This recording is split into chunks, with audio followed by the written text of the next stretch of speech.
जय भीम भाइयों। हमारे भारतीय समाज के 2 करोड़ चेहरे जो मैं आपको बताना चाहूँगा, ध्यान से सुनना। इसी 15 अगस्त के दिन हमारे भारत के प्रधानमंत्री नरेंद्र मोदी लाल किले पर खड़े होकर भावुक हो जाते हैं। अगर आपने ध्यान से उनका भाषण सुना तो भावुक वो इसलिए हो जाते हैं कि महिलाओं के प्रति अपशब्द कहे जाने पर वो भावुक हो जाते हैं, महिलाओं के प्रति सम्मान ना करने पर वो भावुक हो जाते हैं। और इसी 15 अगस्त के दिन बिल्किस बानो, आपने नाम सुना होगा, 2002 गुजरात में दंगे होने के बाद ये केस हुआ था। और इसी 15 अगस्त के दिन बिल्किस बानो के गुनहगारों को 11 गुनहगारों को रिहा कर दिया जाता है,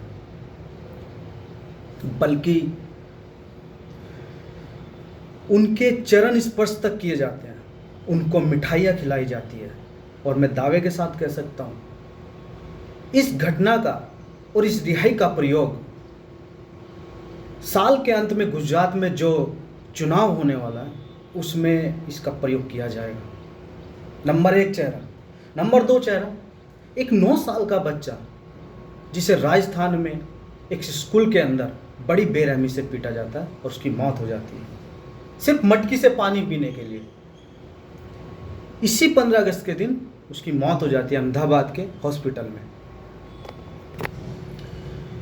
इन्हीं 11 लोगों ने बिल्किस बानो का सामूहिक बलात्कार किया था। और यह मत भूलिए, वो 5 महीने की गर्भवती महिला थी।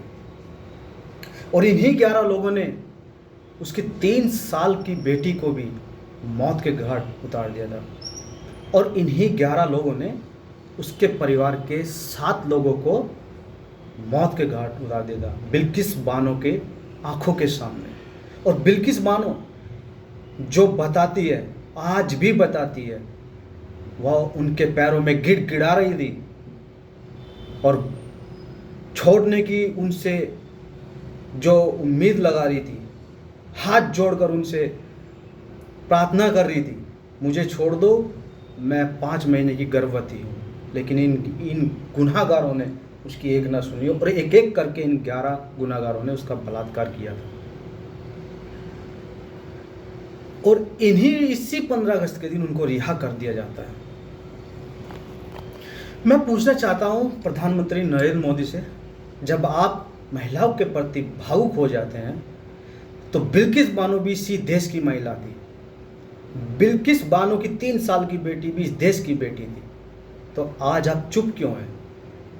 मैं पूछना चाहता हूं तमाम भारत की सरकार के लोगों से, क्या वो इस देश की महिला नहीं है जिसको इंसाफ मिलना चाहिए था, जिसने 2008 तक अपना केस लड़ा और उन गुनाहगारों को सजा सुनवाई थी, उन गुनाहगारों को सजा मिली थी और वो 15 साल की जेल काट चुके थे, और आज अपने सत्ता में चूर होकर गुजरात सरकार ने उनको रिहा करा दिया।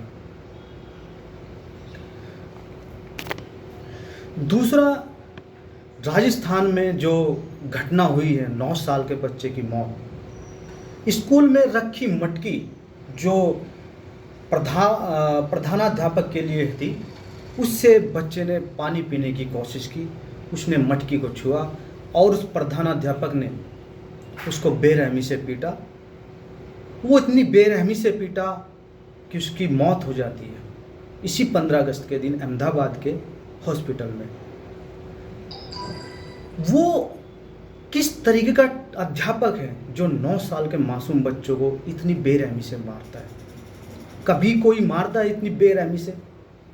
कोई 9 साल के बच्चे को कभी इतनी बेरहमी से नहीं मारता। लेकिन उसके सर पे हैवानियत था।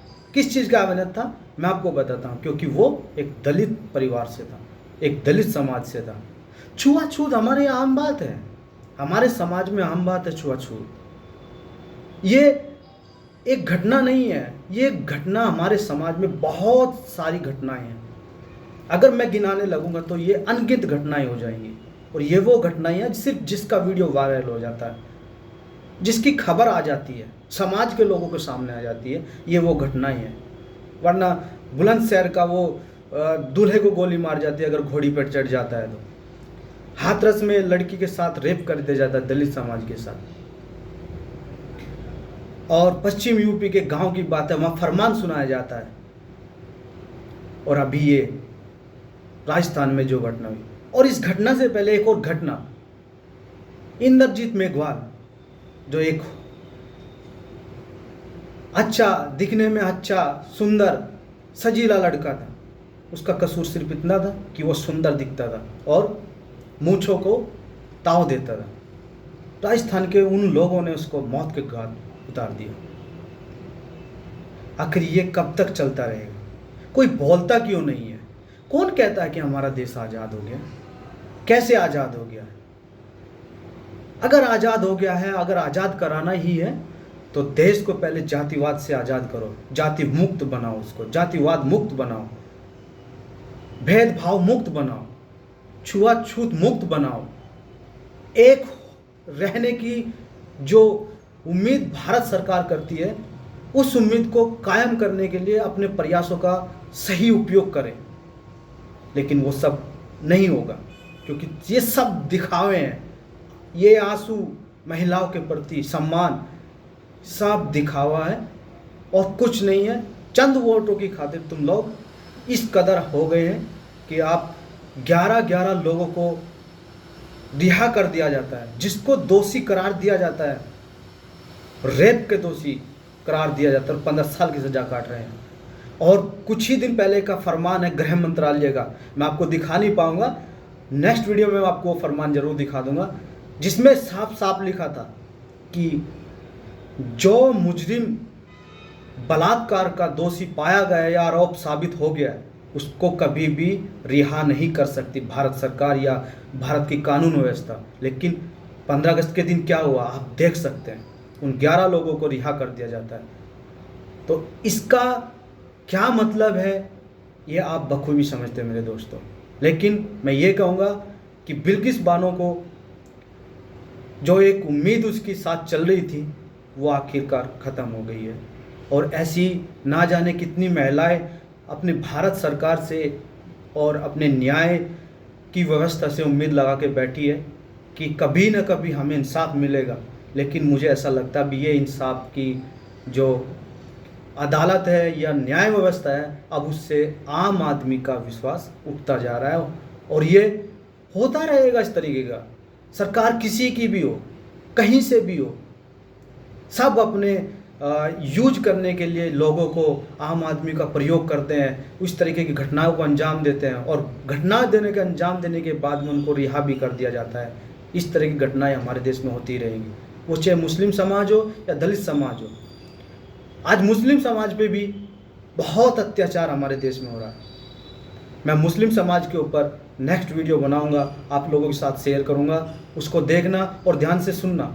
मेरा वीडियो अच्छा लगे तो शेयर करना, लाइक करना और कमेंट भी करना, और अच्छा ना लगे तो 1 सेकंड में इग्नोर कर देना, मुझे कोई फ़र्क नहीं पड़ता। लेकिन मैंने अगर आवाज़ उठाई है तो अपने समाज के लिए आवाज़ उठाई है, और ये आवाज़ अब रुकेगी नहीं और दबेगी नहीं। अब ये चलती रहेगी हमेशा और निकलती रहेगी हमेशा, और आवाज़ उठाती रहेगी। जय भीम भाई।